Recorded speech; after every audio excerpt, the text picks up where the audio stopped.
Yeah, and I think there'll be some anger as well at the comments that I just mentioned there from the KC on behalf of the Home Office to suggest that actually what was going to be the net result of a decision to grant this injunction would be more violent protests rather than actually people feeling empowered to carry out more peaceful protests that we've seen in many hotels right across the country. Violence has been the very least of it. There have been many of these protests that have taken place.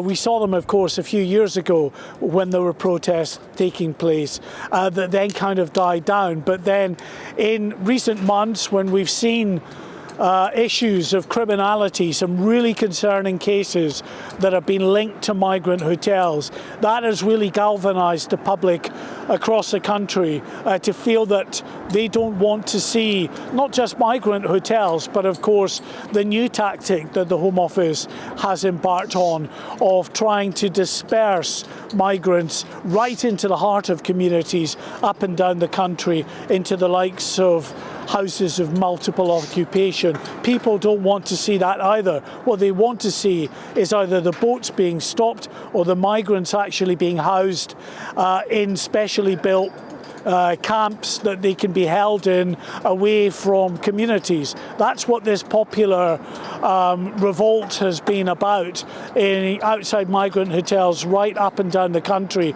And yes, you're right, Martin, people will be buoyed, there is no doubt, by this decision handed down here at the Royal Courts of Justice today, granting that injunction, meaning that within 2 weeks, those migrants who have been at the centre of such concern and anger in that community in Essex will have to vacate that premises.